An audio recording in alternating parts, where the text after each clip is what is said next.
நாம் கேட்டுக்கொண்டிருப்பது அழகப்பா பல்கலை சமுதாய வானொலி. இது காரைக்குடியின் முதல் வானொலி.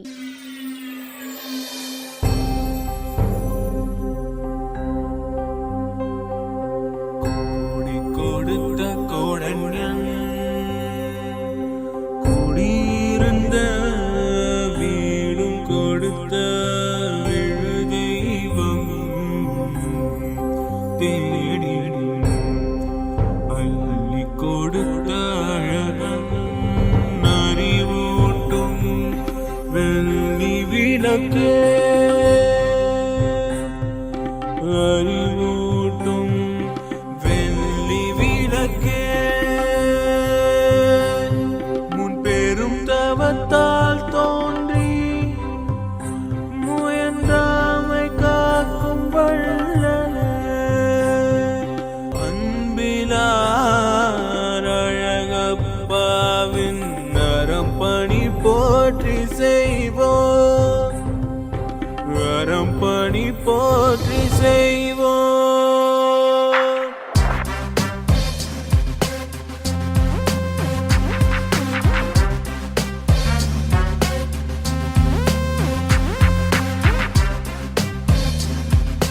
இந்திய அரசு அறிவியல் தொழில்நுட்பத்துறையின் விக்யான் பிரசார் மற்றும் காரைக்குடி அழகப்பா பல்கலைக்கழகம் இணைந்து வழங்கும் அறிவியல் பாலம் புதிய தொடர் நிகழ்ச்சி அனுபவ் திட்டத்தின் பரவலாக்கம்.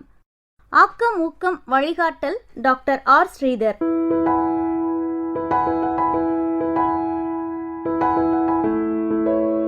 வடிவமைப்பு செயலாக்கம் காரைக்குடி அழகப்பா பல்கலைக்கழகத்தின் சமூக பணித்துறையின் துறைத் தலைவர் மற்றும் பேராசிரியர் KR முருகன் அவர்கள்.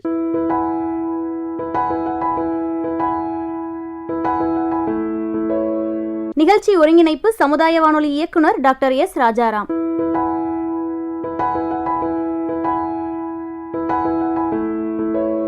தயாரிப்பு குழு RJ Kamakshi, PL Kaverimanian, S. Rosy, M. Dhanalakshmi.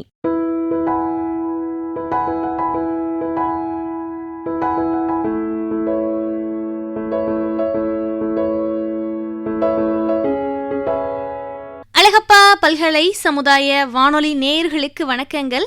இன்றைய அறிவியல் ஆளுமை பகுதியில் காரைக்குடி அழகப்பா பல்கலைக்கழகத்தின் இயற்பியல் துறையின் பேராசிரியர் மற்றும் அழகப்பா பல்கலைக்கழக அறிவியல் கருவிகள் மையத்தின் இயக்குனர், அழகப்பா பல்கலைக்கழகத்தின் ஆட்சிமன்ற குழு உறுப்பினர் பேராசிரியர் K. சங்கரநாராயணன் ஐயா அவர்களுடன் ஒரு நேர்காணல். இவருடன் சந்தித்து உரையாடுபவர் இயற்பியல் துறையின் உதவி பேராசிரியர் M. ரமேஷ் பிரபு ஐயா அவர்கள்.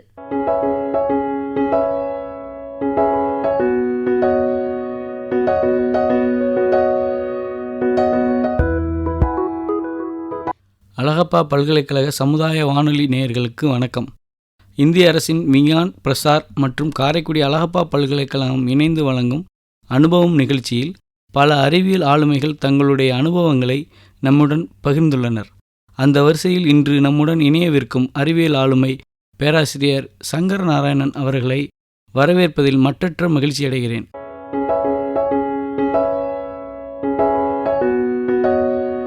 வணக்கம் சார். வணக்கம் ரமேஷ். இந்திய அரசின் விக்யான் பிரச்சார் மற்றும் காரைக்குடி அழகப்பா பல்கலைக்கழகம் இணைந்து வழங்கும் அனுபவம் நிகழ்ச்சியில் பங்கேற்பதில் மற்றற்ற மகிழ்ச்சி அடைகிறேன். வணக்கம் சார். உங்களை பற்றி இப்பல்கலைக்கழகத்தில் உள்ள அனைவருக்கும் தெரியும்.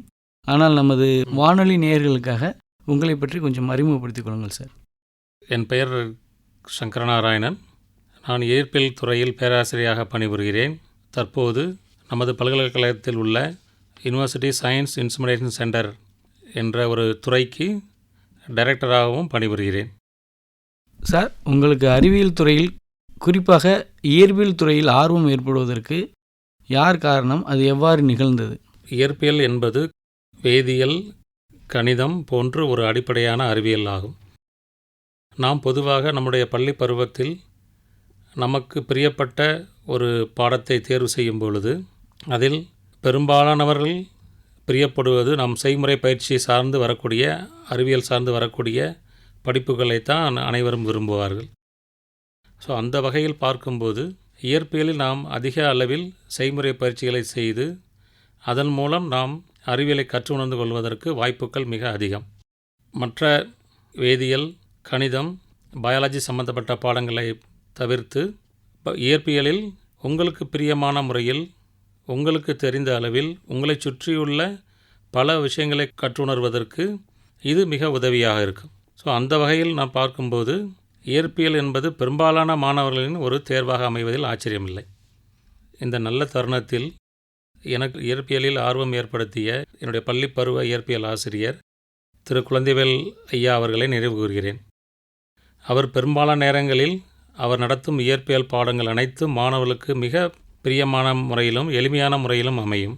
அது மட்டுமல்லாமல் அவர் ஒவ்வொரு முறையும் நமக்கு செய்முறை பயிற்சியின் போதும் நம்மளை அதிக அளவில் ஈடுபாட்டுடன் செய்ய வைத்து அதன் மூலம் நாம் கற்றுணர்ந்த அறிவியலை மிக தெளிவான முறையில் நம்மிடம் கேட்டு அறிந்து கொள்வார்.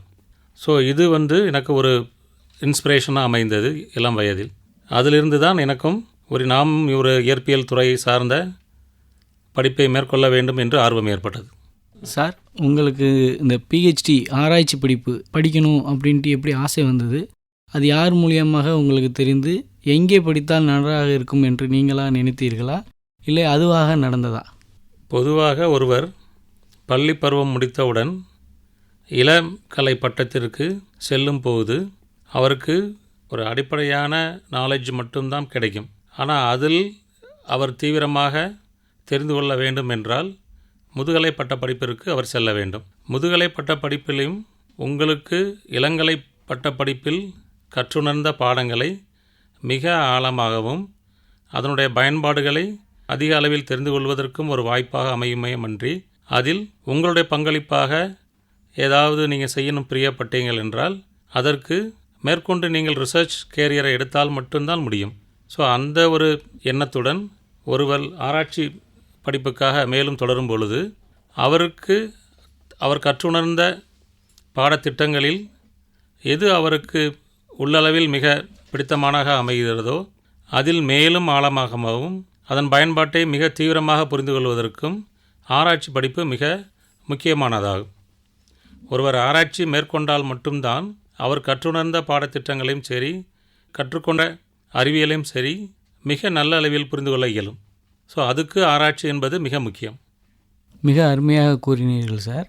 ஒரு மூத்த விஞ்ஞானியாக உங்கள் ஆராய்ச்சி பற்றி, அதாவது உங்கள் ரிசர்ச் நீங்கள் பிஹெச்டி பண்ணும்போது எந்த மாதிரியான ஃபீல்டில் பண்ணீங்க, அது எப்படி இருந்தது, அந்த அனுபவத்தை பற்றி எங்கள்கிட்ட கொஞ்சம் ஷேர் பண்ணுங்கள் சார். பொதுவாக மாணவர்கள் அவர்களுடைய முதுகலை பட்ட இயற்பியல் படிப்பில் பலதரப்பட்ட அறிவியல் சார்ந்த துறைகளை தெரிந்து கொள்ளும் அளவிற்கு பாடத்திட்டங்கள் அமையும். அவ்வாறு அமைந்த பாடத்திட்டங்களில் கண்டென்ஸ்ட் மேட்டர் ஃபிசிக்ஸ் என்ற ஒரு பாடத்திட்டம் மிக அடிப்படையான அளவில் மற்ற பாடத்திட்டங்களை புரிந்து கொள்வதற்கு மிக பயனுள்ளதாக அமையும். ஸோ அவ்வாறு இருக்கக்கூடிய கண்டென்ஸ்ட் மேட்டர் ஃபிசிக்ஸில் மெட்டீரியல் சயின்ஸ் என்ற ஒரு பிரிவு பொருட்களின் பயன்பாடு, பொருட்களை உருவாக்குவதை பற்றி, பொருட்களை எவ்வாறு அதனுடைய குணாதிசயங்களை தெரிந்து கொள்வது போன்று பல அடிப்படை அறிவியலை சொல்லித்தரக்கூடிய ஒரு பாடத்திட்டமாகும். அவ்வாறு அமையக்கூடிய அந்த பாடத்திட்டத்தில் மிக அடிப்படையான ஒரு காரணம் என்னவென்றால், மெட்டீரியல் இருக்கக்கூடிய எப்படின்னா மெட்டீரியல் நார்மலாக பார்த்திங்கன்னா ஒரு liquid state, gas state, solid state அப்படின்னு 3 விதமான பிரிவுகளில் நாம் பார்க்கலாம். அவ்வாறு அமைந்துள்ள அப்பிரிவுகளில் பெரும்பாலான இடங்களில் நாம் பயன்பாட்டுக்கு வருவது திட நிலையில் உள்ள பொருட்களே ஆகும். திரவ நிலையில் உள்ள பொருட்களும் வாயு நிலையில் உள்ள பொருட்களும் அதனுடைய பயன்பாடு முக்கியமானதாக அமைந்தாலும் மிக அதிக அளவில் நாம் அதை அன்றாட வாழ்விலோ இல்லை அறிவியல் சார்ந்த பெரிய முக்கியமான துறைகளிலோ பார்ப்பது என்பது ஒரு அரிதான விஷயமாகும். ஆனால் அதே சமயத்தில் திடநிலையில் இருக்கக்கூடிய பொருட்களின் பயன்பாடு நாம் அன்றாட வாழ்விலும் சரி, இல்லை மேம்படுத்தப்பட்ட ஆராய்ச்சி துறைகளிலும் சரி, இல்லை விண்வெளித்துறை, பாதுகாப்பு போன்ற மிக முக்கியமான துறைகளிலும் நீங்கள் கவனித்தீர்களானால் திடநிலையில் உள்ள பொருட்களின் பயன்பாடு மிக அதிக அளவில் இருக்கும்.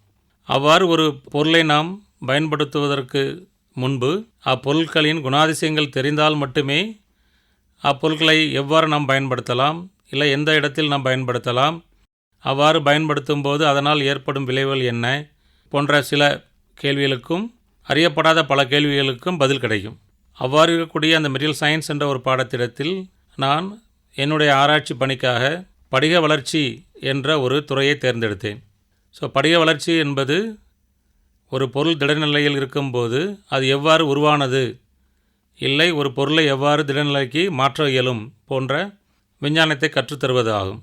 ஒருவர் இத்துறையில் புலம் வாய்ந்தால் அவருக்கு பல திடநிலையில் உள்ள பொருட்களை பற்றி தெரிந்து கொள்வதற்கும் அப்பொருளை மிக பயன்பாட்டிற்கு கொண்டு வருவதற்கும் அந்த ஆராய்ச்சி திட்டங்கள் மிக பயனுள்ளதாக அமையும் என்பதால் நான் படிக வளர்ச்சித்துறையை என்னுடைய ஆராய்ச்சி பணிக்காக தேர்ந்தெடுத்தேன். சார், ரிசர்ச்சர் இப்போ ஒரு ஆராய்ச்சியாளர் அப்படிங்கிறவர் எப்படி இருக்கணும்? யார் நல்ல ஆராய்ச்சியாளர் அப்படிங்கிறத நீங்கள் எப்படி பார்க்குறீங்க? பொதுவாக ஆராய்ச்சி என்பது நம்மை சுற்றியுள்ள இல்லை சுற்றி நடக்கக்கூடிய நிகழ்வுகளை நாம் எவ்வாறு புரிந்து கொள்கிறோம், எதன் மூலம் புரிந்து கொள்கிறோம், அவ்வாறு புரிந்து கொண்ட சில பண்புகள் அடிப்படையிலையோ இல்லை அறிவியல் சார்ந்து வரக்கூடிய தகவல் மூலமாகவோ நாம் நம்மை சுற்றி நடக்கக்கூடிய நிகழ்வுகளை மிக எளிதான முறையில் கற்றுணர்வது மட்டுமல்லாமல் மற்றவர்களுக்கும் நாம் எடுத்து உரைக்கலாம். அவ்வாறு நாம் எடுத்து உரைக்கும்போது நாம் கூறக்கூடிய அறிவியல் சார்ந்த ரீசன் அப்படின்னா அந்த நமக்கு சுற்றி நடக்கக்கூடிய நிகழ்வுகளின் அடிப்படை என்ன, அது மிக சரியாக அமையும் என்றால் அதை நாம் திரும்ப செய்வதற்கும் ஒரு வாய்ப்பு அமையும். ஸோ இது எப்படின்னா நம்முடைய ஆராய்ச்சியாளர்களுக்கு இருக்கக்கூடிய மிக அடிப்படையான பண்புகளில் மிக முக்கியமானது ஒன்றாகும். பொதுவாக ஒரு ஆராய்ச்சியாளர் தன்னை சுற்றி நடக்கக்கூடிய நிகழ்வுகளிலிருந்து பல தகவல்களை முடிந்த அளவுக்கு திரட்ட வேண்டும். அவ்வாறு திரட்டப்பட்ட தகவலிலிருந்து அதற்கான அடிப்படை அறிவியலை கற்றுணர்வதற்கு முயற்சி செய்ய வேண்டும். அவ்வாறு கற்றுணர்ந்த அறிவியலின் அடிப்படையில் அந்த நிகழ்வுக்கு இதுதான் காரணம் என்று கூற இயலுமே. ஆனால் அக்காரணத்தின் அடிப்படையில் அந்நிகழ்வை திரும்ப செய்யவோ அல்லது திரும்ப அந்த நிகழ்வு ஏற்படுவதற்கு முன் நாம் அதை எதிர்பார்க்கவோ நம்மால் இயலும். இவ்வாறு நாம் ஒவ்வொரு முறையும் முயற்சி செய்யும்போது நாம் கற்றுக்கொள்ளக்கூடிய அந்த அறிவியல் நமக்கு மிக பயனுள்ளதாக அமையும். ஸோ இவ்வாறு யார் மிக தெளிவாக எந்த ஒரு வேலையிலும் இருக்கக்கூடிய அறிவியலை யார் மிக நுண்ணிப்பாக கவனித்து கற்றுணர்களோ அவர்களாய் நான் மிக சிறந்த ஆராய்ச்சியாளர் என்று கூறுவேன். சார், உங்களுடைய படிக வளர்ச்சி, அதாவது கிறிஸ்டல் க்ரோத் அப்படின்னு சொன்னீங்கல்ல, உங்கள் ஆராய்ச்சியானது, அதில் இதுவரைக்கும் உங்களுடைய பங்களிப்பு என்னென்ன சார்? கிறிஸ்டல்ஸ் என்பது அடிப்படையில் அணு மற்றும் மூலக்கூறுகளானது. ஒரு அணுவும் இன்னொரு அணுவும் மிக நெருக்கமாக அமைந்தால் அதை படிகம் என்று நாம் கூறுவோம். அதே அணுக்களுக்கு இடையே உள்ள தூரம் ஓரளவுக்கு அதிகமாக இருக்கும் பட்சத்தில் அதை நாம் திரவ நிலையில் இருக்கக்கூடிய பொருள் என்றும், மிக அதிக தூரத்தில் இருக்கக்கூடிய இரண்டு அணுக்களை நாம் வாயு நிலையில் இருக்கக்கூடிய பொருட்கள் என்று வகைப்படுத்துவோம்.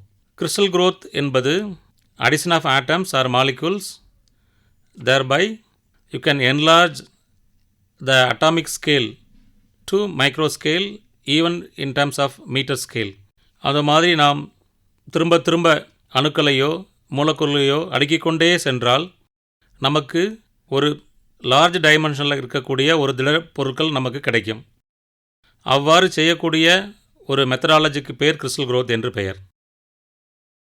பொதுவாக கிறிஸ்டல் growthல் பலதரப்பட்ட டெக்னிக்ஸ் ஆர் மெத்தடாலஜி உண்டு.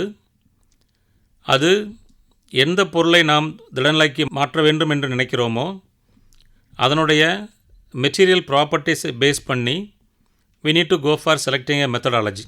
அவ்வாறு ஒருவர் முயலும் பொழுது எனக்கு தெரிந்த அளவிலும் மிக அதிக அளவில் பயன்படக்கூடிய melt growth, solution growth, vapour growth என்ற 3 முக்கியமான பிரிவுகளில் அதிகமான அளவில் டெக்னிக்ஸ்கள் உண்டு. அதில் மெல்ட் growth என்பது அதிக தொழிற்சாலையில் பயன்படக்கூடிய மிக முக்கியமான ஒரு மெத்தடாலஜி ஆகும். இதன் மூலம் இன்றைய எலக்ட்ரானிக் இண்டஸ்ட்ரிக்கு தேவைப்படக்கூடிய சிலிக்கான் என்ற ஒரு கிறிஸ்டலை மிக அதிக அளவில் உற்பத்தி செய்கிறார்கள். அடுத்து சொன்ன சொல்யூஷன் growth, தென் வேப்பர் growth என்பது அதில் நம்மளால் பெரிய அளவு இருக்கக்கூடிய படிகங்களை நம்மளால் உருவாக்க முடியும் என்றாலும் தொழில் ரீதியாக இல்லை தொழிற்சாலைகளுக்காக அதை நாம் கொண்டு செல்லும்பொழுது அதில் சயின்டிஃபிக் ரெஸ்ட்ரிக்ஷன்ஸ் நிறைய இருக்கிறது. ஸோ அவ்வகையில் நாம் பார்க்கும்போது மெல்ட் growth என்பது மிக முக்கியமான, அதே சமயத்தில் கமர்ஷியலாகவும் இருக்கக்கூடிய ஒரு வயபிளான டெக்னாலஜி. ஆனால் ஒரு பொருளை அவ்வாறு மெல்ட் growth என்ற முறையில் படிகமாக மாற்றும் பொழுது அதற்கு சீட் என்ற ஒரு பொருள் நமக்கு தேவை. அவ்வாறு இருந்தால் மட்டுமே ஒரு பொருளை சூடுபடுத்துவதன் மூலமாக திரவநிலைக்கு மாற்றி, அவ்வாறு திரவநிலைக்கு மாற்றப்பட்ட பொருளை திரும்பவும் குளிர்விப்பதன் மூலமாக நாம் படிகமாக மாற்றுவதற்கு இந்த சீடுங்கிற அந்த பொருள் இருந்தால் மட்டுமே நம்மால் அதை மிக நேர்த்தியாக செய்ய முடியும். ஏன்னா கிறிஸ்டல் growthல் நியூக்ளியேஷன் அப்படின்ற ஒரு டெர்மினாலஜி உண்டு. ஸோ நியூக்ளியேஷனுங்கிறது சின்ன அளவில், நாம் சின்ன எண்ணிக்கையில் நாம் அணுக்களையோ மூலக்கூறுகளையோ நம்மால் சேர்க்க முடிந்து அதை பெரிய அளவுக்கு மாற்ற முடிந்தால் அதற்கு பெயர் நியூக்ளியேஷன் என்று பெயர். ஸோ ஒரு நியூக்ளியேஷனை நாம் தொடர்ந்து அதை பாதுகாக்கும் பட்சத்தில் அதில் மிகப்பெரிய கிறிஸ்டலாக வருவதற்கு வாய்ப்பு உண்டு. ஸோ அவ்வாறு இருக்கக்கூடிய அந்த மெல்ட் growthல் நான் முதலாக என்னுடைய ஆராய்ச்சி பணிகளை தொடரும் பொழுது gallium arsenide and indium phosphide என்ற 2 முக்கியமான குறைகடத்தி படிகங்களை இந்த முறையில் வளர்த்தெடுத்து அதனுடைய பண்புகளை ஆராய்ச்சி செய்து அதை நம் கட்டுரைகளாக நாம் தெரிவித்துள்ளேன். அதன் மூலம் கிடைத்த அனுபவத்தின் அடிப்படையில் நமக்கு அந்த சீடுங்கிற இது பெரும்பாலான சமயங்களில் நம்மளால் உருவாக்க முடியவில்லை என்றால் மெல்ட் growthல் திரும்ப நம்மளால் ஒரு கிறிஸ்டலை உருவாக்க இயலாது.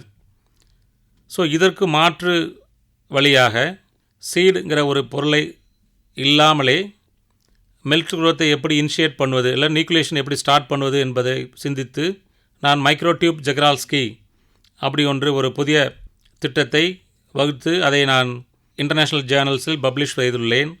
அவ்வாறு செய்த அந்த மைக்ரோடியூப் ஜெகரால்ஸ்கி என்ற மெத்தடாலஜி பலரால் பாராட்டப்பட்டு அதை அடிப்படையாக வைத்து பல பப்ளிகேஷன்ஸிலும் வந்துள்ளது.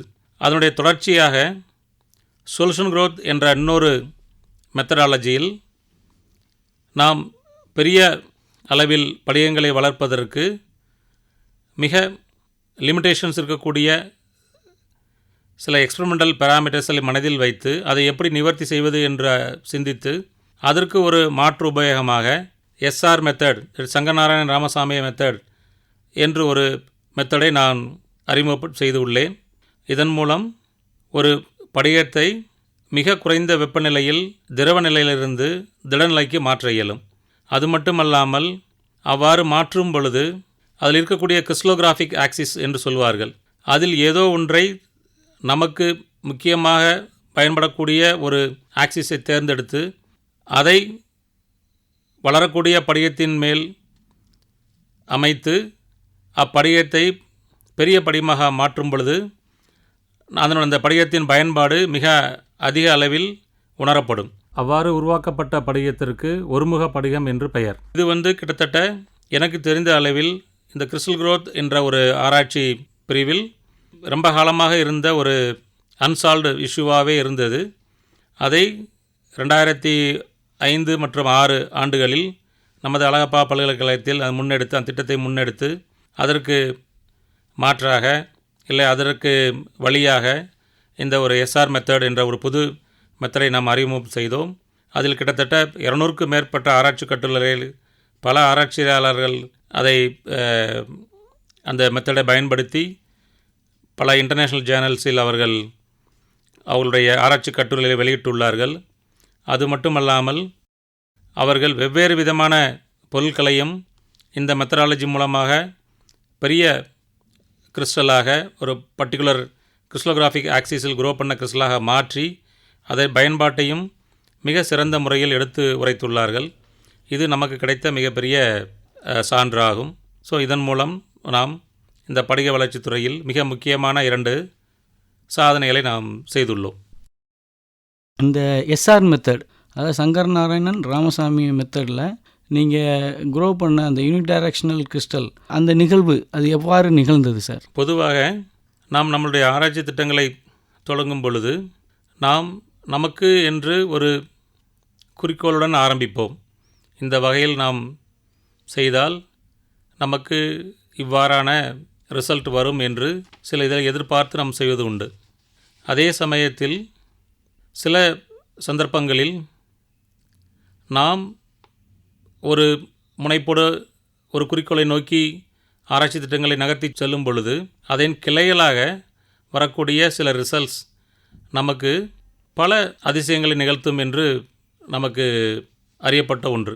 அவ்வாறு இந்த சொல்யூஷன் growth என்ற ஒரு மெத்தடிலிருந்து எவ்வாறு யூனிடைரக்ஷனல் கிறிஸ்டல்ஸ் க்ரோ பண்ண முடியும் என்று நிறைய இடங்களில் பெரும்பாலானவர்கள் அதை அட்டெம்ப்ட் செய்து அவர்களுக்கு தோல்வி கிடைத்தது மட்டுமல்லாமல் அவ்வாறு கிடைத்த தோல்விக்கான காரணங்களையும் அவர்கள் ஆராய்ந்து அதை கட்டுரைகளாக வெளியிட்டுள்ளார்கள். அவ்வாறு வெளியிடப்பட்ட ஒரு கட்டுரையிலிருந்து நான் பல நுட்பங்களை கற்றுக்கொண்டேன். எனக்கு ஏற்கனவே மெல்ட் growth என்ற ஒரு துறையில் அறிமுகம் இருந்ததால் தற்போது அதில் கிடைத்த அனுபவங்களையும் பயன்படுத்தி இந்த சொல்யூஷன் growth என்ற மெத்தடாலஜியில் இருக்கக்கூடிய சில லிமிட்டேஷன்ஸையும் எப்படி சால்வ் பண்ணுவது என்று நான் சிந்தித்த பொழுது நமக்கு ஒரு புதுவிதமான ஒரு ஐடியா கிடைத்தது. ஸோ அதன் மூலம் நான் அந்த மெல்ட் growth என்ற ஒரு மெத்தடாலஜியில் இருக்கக்கூடிய பிரின்சிபலையும் சொல்யூஷன் growth என்று இருக்கக்கூடிய மெத்தடாலஜியில் இருக்கக்கூடிய சில அடிப்படை பிரின்சிபல்களையும் எடுத்து இரண்டையும் சேர்த்து நாம் SR மெத்தட் என்ற ஒரு புது மெத்தட் நாம் அறிமுகப்படுத்தியுள்ளோம். ஸோ அவ்வாறு அறிமுகப்படுத்தப்பட்ட அந்த நுட்பத்தில் மெல்ட் growth என்று சொல்லக்கூடிய அந்த மெத்தடாலஜியிலிருந்து சீடிங் அப்படிங்கிற ஒரு பிரின்சிபலையும் ஆம்பியூல் என்று இருக்கக்கூடிய ஒரு பிரின்சிபலையும் எடுத்து சொல்யூஷன் growthல் இருக்கக்கூடிய எவாப்ரேஷன் என்ற பிரின்சிபலுடன் சேர்த்து நாம் இதை உருவாக்கும் பொழுது நமக்கு இந்த SR மெத்தட் என்ற ஒரு புதிய கண்டுபிடிப்பு நிகழ்த்தப்பட்டது. மிகவும் அருமையாக கூறினீர்கள் சார். இவ்வாறு கண்டுபிடிக்கப்பட்ட இந்த கண்டுபிடிப்பானது காப்புரிமை பெறப்பட்டதா சார்? அதாவது பேட்டன்ட் இதுக்கு வாங்கிட்டீங்களா? நாம் 2005 2006 ஆண்டுகளில் இதை நாம் கண்டுபிடித்து இது பேட்டனுக்கு அப்ளை பண்ண முடியும் என்றாலும் நாம் அவ்வாறு செய்ய விரும்பவில்லை. காரணம் என்னவென்றால் நமக்கு அவ்வாறு பேட்டன் மட்டும் கிடைத்தால் அது நம்மளுடைய பயன்பாட்டில் மட்டுமே இருக்குமே ஒழிய மற்றவர்களுக்கு நம்ம அதை சொல்லித்தரவோ இல்லை அதை மற்றவர்கள் பயன்படுத்தவோ முடியாது என்ற நிலை ஏற்பட்டால் நாம் கண்டுபிடித்தும் அது பயன்பாட்டுக்கு இல்லாமல் சென்று விடுறதுக்கு வாய்ப்பு உண்டு. ஸோ அதை தவிர்க்கும் விதத்தில் இதை நாம் இன்டர்நேஷ்னல் ஜேர்னலில் பப்ளிஷ் செய்யும்போது அதை அனைவரும் கற்றுணர்ந்து அதை பயன்பாட்டுக்கு கொண்டு வந்தால் அது ஒரு மிக பயனுள்ளதாக என்று நினைத்து அதை நாங்கள் இன்டர்நேஷ்னல் ஜேர்னல்ஸில் பப்ளிஷ் பண்ணோம். ஸோ அந்த 2005 2006 ஆண்டுகளில் உள்ள பேட்டன் பதிவு செய்வதற்கான விதிமுறைகளில் நீங்கள் ஒரு முறை இவ்வாறு ஏதோ ஒரு இன்டர்நேஷ்னல் ஜேர்னலிலோ இல்லை லோக்கல் ஜேர்னலிலோ உங்கள் உள்நாட்டு ஜேர்னலிலோ நீங்கள் பப்ளிஷ் செய்தீர்களானால் அது பேட்டன் செய்வதற்கு தகுதியற்றதாகிவிடுகிறது. ஆனால் அதே சமயத்தில் அதை மற்றவர்களுக்கு அறிமுகம் செய்வதன் மூலம் அது பலரால் பயன்படும் என்ற பட்சத்தில் நமக்கு மிக அதிக அளவில் பெருமை சேர்ப்போம் என்ற காரணத்தினால் நாங்கள் அதை பேட்டனாக மாற்றுவதற்கு விருப்பப்படவில்லை. சரிங்க சார். இந்த SR மெத்தட் அதில் இப்போ மற்றவங்க இதை ரிசர்ச் பண்ணுறாங்களா? இது சம்பந்தமாக பல ப்ராஜெக்ட்ஸ் நம்ம இந்தியாவிலையும் சரி வெளிநாடுகளிலையும் சரி இது ரிலேட்டடாக நிறைய ப்ராஜெக்ட்ஸோ இல்லை பேப்பர்ஸோ வந்து கொண்டு இருக்கிறதா? நான் ஏற்கனவே கூறியது போல இந்த மெத்தடை பயன்படுத்தி இதுவரை எனக்கு தெரிந்த அளவில் 200க்கும் மேற்பட்ட ஆராய்ச்சி கட்டுரைகளில் பல ஆராய்ச்சியாளர்கள் இன்டர்நேஷ்னல் ஜேர்னலில் அதை வெளியிட்டுள்ளார்கள். அது மட்டுமல்லாமல் சைனா, வியட்நாம் போன்ற நாட்டில் உள்ள ஆராய்ச்சியாளர்களும் இதை பயன்படுத்தி KDP என்ற முக்கியமான ஒரு கிறிஸ்டலையும் உருவாக்கி அது SKG செகண்ட் ஹார்மோனிக் ஜெனரேட்டர் என்று சொல்லக்கூடிய ஒரு பயன்பாட்டிற்கு அதை உட்படுத்தி அது மற்ற மெத்தட் மூலமாக உருவாக்கப்பட்ட படிகங்களை காட்டிலும் மிக சிறப்பானதாக அமைந்தது என்று அவர்கள் தங்களுடைய ஆராய்ச்சி கட்டுரையில் தெரிவித்திருக்கிறார்கள். ஸோ இவ்வாறு இந்த SR மெத்தட்ங்கிற ஒரு படிக வளர்ப்பு முறையை நீங்கள் கூகுளில் போய் பார்த்தீர்கள் என்றால் உங்களுக்கு அதிகமான அளவில் யார் யார் இதை பயன்படுத்தி உள்ளார்கள், எந்த நாட்டில் இதை பயன்படுத்தி உள்ளார்கள், அதை எவ்வாறு பயன்படுத்தி அதில் உருவாக்கப்பட்ட படிகங்களை என்ன பயன்பாட்டிற்காக செய்திருக்கிறார்கள் என்று தெரிய வரும். சார், இந்த காப்புரிமை அப்படின்னு சொல்கிறாங்களே சார், பேட்டன்ட் அப்படின்னா என்ன சார்? அதை எப்படி வாங்குறது, அதை பற்றி கொஞ்சம் கூற முடியுமா சார்? பொதுவாக காப்புரிமை என்பது ஐபிஆர் என்று அழைக்கக்கூடிய இன்டலெக்சுவல் ப்ராப்பர்ட்டி ரைட்ஸ் அதில் ஒரு அங்கமாகும். ஒருவர் தன்னுடைய கண்டுபிடிப்புகளை காப்புரிமை பெற்றுக்கொண்டால் அது அவருடைய சொத்து ஆகிவிடுகிறது. அதை அவர் தொழில் நிறுவனங்களுக்கோ இல்லை தனிப்பட்ட நபர்களுக்கோ அதை விற்க இயலும். அவ்வாறு விற்கப்பட்ட காப்புரிமைகளை அந்த தொழிற்சாலையோ இல்லை அந்த தனிநபரோ தன்னுடைய பயன்பாட்டிற்கு பயன்படுத்துவதுமல்லாமல் அதன் மூலம் பொருள் ஈட்டுவதற்கு வாய்ப்பு அமைகிறது உண்டு. ஸோ காப்புரிமை என்பது ஆராய்ச்சியாளருக்கு ஒரு வரப்பிரசாதமான ஒரு விஷயமாகும். ஆனால் அவ்வாறு காப்புரிமை பெறுவதற்கு என்று சில தகுதிகளை எல்லா நாட்டிலும் இருக்கக்கூடிய அரசாங்கங்கள் நிர்வகித்துள்ளன. ஸோ அதன் அடிப்படையில் அது ஒரு புதிய கண்டுபிடிப்பாக அமைந்து இந்த சமூக ரீதியாக அது மிகவும் பயன்படும் என்ற நிலையில் அமைந்தால் நாம் அந்த ஐபிஆர் என்று சொல்லக்கூடிய அந்த பேட்டன் அப்ளை பண்ணுவதற்கு உண்டு. ஸோ அவ்வாறு பெறப்படக்கூடிய பேட்டன் அனைத்துமே நம்முடைய இந்திய அரசாங்கமும் சரி இல்லை மற்ற நாட்டிலும் சரி மிக முக்கியமான ஒரு தகுதியாக பல இடங்களை அங்கீகரிக்கிறார்கள். ஸோ அந்த வகையில் ஒவ்வொருவருமே தன்னுடைய ஆராய்ச்சிகளை எய்தர் பேட்டன் வாங்குவதற்காகவோ அல்லது அதில் வரக்கூடிய பலன்களை ஒரு சமுதாயத்தை பயன்பாட்டுக்கு மாற்றுவதற்காகவோ முயற்சி செய்தால் மிக சிறப்பாக அமையும் என்று கருதுகிறேன். அருமை சார். நம்ம எல்லாரும் தொடர்ந்து இணைந்திருப்பது அழகப்பா பல்கலை சமுதாய வானொலி. இது காரைக்குடியின் முதல் வானொலி. நம்ம அழகப்பா பல்கலை சமுதாய வானொலியில அனுபவம் நிகழ்ச்சி வாயிலாக அறிவியல் ஆளுமை காரைக்குடி அழகப்பா பல்கலைக்கழகத்தின் இயற்பியல் துறையின் பேராசிரியர் மற்றும் அழகப்பா பல்கலைக்கழகத்தின் அறிவியல் கருவிகள் மையத்தின் இயக்குனர் மற்றும் அழகப்பா பல்கலைக்கழக ஆட்சிமன்ற குழு உறுப்பினர் பேராசிரியர் கே சங்கரநாராயணன் ஐயா அவர்களுடனான நேர்காணலின் முதல் பகுதியை நம்ம கேட்டோம். இந்த நிகழ்ச்சியின் தொடர்ச்சியை நம்ம அடுத்த பகுதியில் கேட்கலாம். தொடர்ந்து இணைந்திருப்போம். அழகப்பா பல்கலை சமுதாய வானொலி. இது காரைக்குடியின் முதல் வானொலி.